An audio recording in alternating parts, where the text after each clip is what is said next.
Hi everyone, I'm Jeremiah from Magical Theater Company, and this is... Pirate! Yeah! And today we're going to read Lyle, the Crocodile by Bernard Waber. This is the house on East 88th Street. Mr. and Mrs. Prim and their son Joshua live in the house on East 88th Street. So does Lyle. Listen. Swish, swash, splash, swoosh. That's Lyle. Lyle the Crocodile. Lyle was very happy living with the Prim family. He was especially happy when he was being useful, like helping Joshua brush up on schoolwork. But if Lyle was happy, he was making someone else unhappy. Perfectly miserable, in fact. That someone else was Loretta, Mr. Grump's cat. Mr. Grumps lived just 2 houses away from the Prims. Whenever his cat caught even the slightest glimpse of Lyle, she would fling herself into a nervous fit. Lyle wanted desperately to win Loretta over. He tried flashing his sweetest, most toothsome smile at her to show how really friendly he was. But this only frightened the distrustful animal even more. In the end, Mr. Grumps, who was even more excitable than his cat, would burst from the house, shaking an angry fist at Lyle.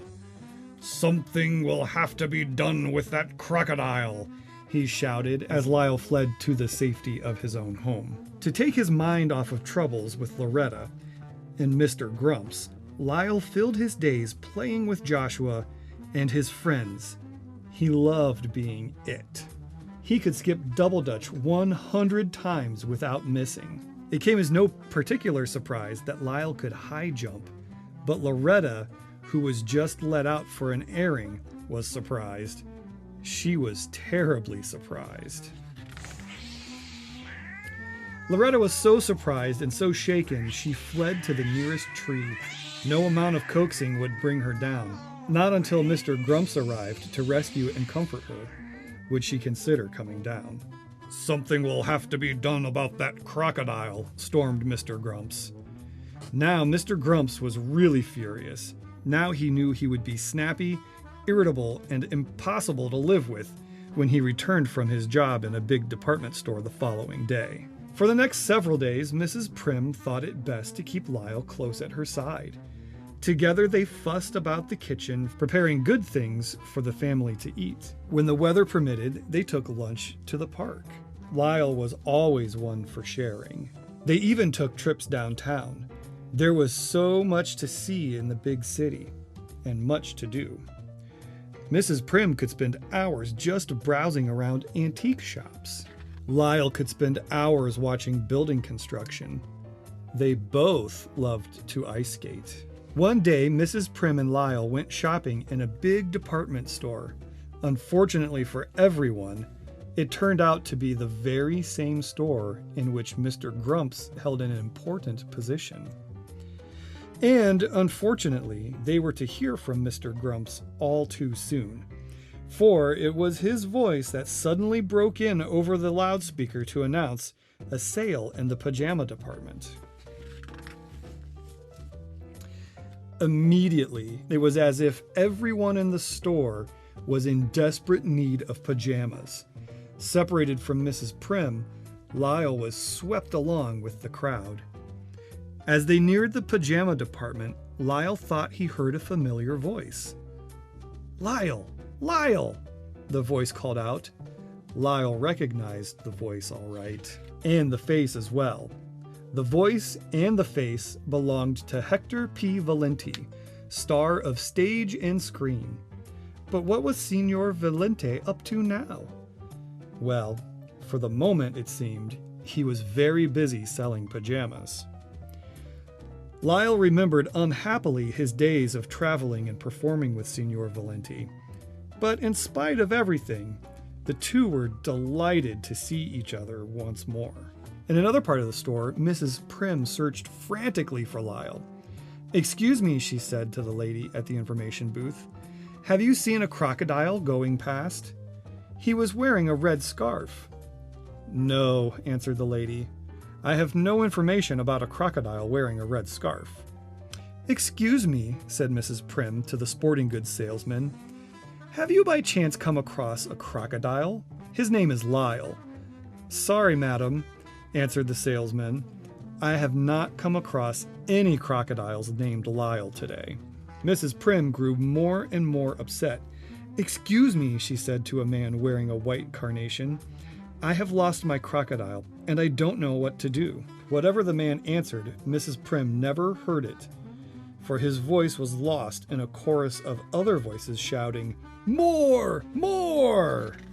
Those voices belonged to the huge crowd of shoppers surrounding Hector P. Valenti and Lyle. Because they had an audience, and because Signor Valenti could not resist showing off, he had persuaded Lyle to join him in a free performance of their old stage act. More! More! The surprised but delighted shoppers called out, forgetting all about wanting or even needing pajamas. Mrs. Prim caught up with them just in time to hear still another voice, charged with fury, shout, What is going on here? This was Mr. Grumps. And when Mr. Grumps saw what was really going on, his face turned red, blue, and purple with rage. Madam, he gasped, we do not permit crocodiles in this store, you know. Remove him at once. And you, sir, he said, pointing a dagger-like finger at Signor Valenti, you, sir, are dismissed. Something will have to be done about that crocodile. Those warning words of Mr. Grumps still rang in their ears as they said goodbye to Signor Valenti outside the store. Mr. Grumps at last made good on his threat to do something about that crocodile. The next day he appeared at the Prim's door with papers authorizing Lyle to be committed to the city zoo. The zoo? Mrs. Prim exclaimed miserably. Whatever would Lyle be doing in the zoo? He'll be doing whatever it is normal crocodiles are supposed to be doing, snapped Mr. Grumps, who wasn't being at all nice about it. The Prims examined the papers. They appeared to be in order. There was little they could do, at least for the moment, to prevent Mr. Grumps from putting Lyle in the zoo. Lyle's first night was difficult indeed. Not wanting to seem unsociable, he decided to join the other crocodiles, who were cozily piled together. Just when he thought he had gotten himself comfortable on top, he awakened to find himself crushed at the very bottom. Lyle's restlessness so annoyed the other crocodiles, they all just got up and stomped off in a huff. Lyle was happier during the day when visitors came. He amused everyone with his unusual tricks, and before long was the biggest attraction in the zoo. Joshua and Mrs. Prim visited regularly, arms laden with games, toys, and the Turkish caviar Lyle so loved. Mrs. Prim did her best to smile and appeared cheerful, but just couldn't hide her concern. Are you feeling all right, dear? She would ask. Are you getting enough rest? Are you making friends with the other crocodiles? Do the lions keep you awake at night? Is the floor too damp? Do the flies pester you? Lyle shook his head yes or no, depending on the question. He tried putting on a brave front, but Mrs. Prim knew very well he was unhappy and fought back her tears. One night, a new keeper appeared at Lyle's cage. Surprise, surprise! The new keeper turned out to be none other than Hector P. Valenti, star of stage and screen. Shh, whispered Signor Valenti. I have come to rescue you. Signor Valenti unlocked the door of the cage, and an astonished Lyle was set free. You can't go home again, said Signor Valenti when they had put the zoo behind them. Signor Valenti was bursting with ideas. We'll put our old act together, he said. We'll fly to Australia. They'll love us in Australia. Lyle groaned. The very thought of never seeing the house on East 88th Street again was grim indeed, and too much for him to endure. Signor Valenti read his thoughts and decided Lyle should have one last look at the house on East 88th Street. Approaching the now sleeping street, they were suddenly met with a wall of dense smoke. The smoke, they realized with horror, was coming from Mr. Grump's house. While Signor Valenti ran to signal the alarm, Lyle broke into the house and rescued the still sleeping occupants.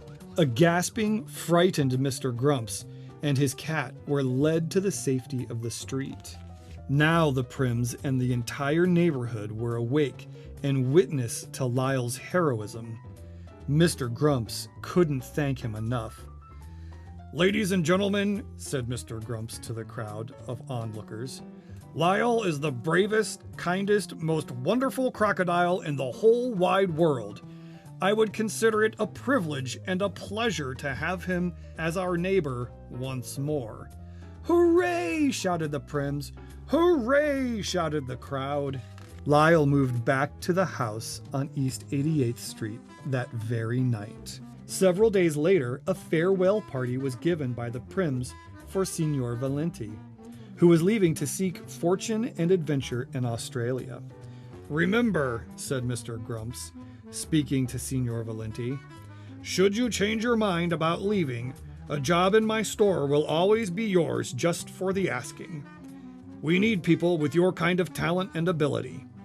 Everyone smiled happily, even Loretta. The end. Bye, everybody.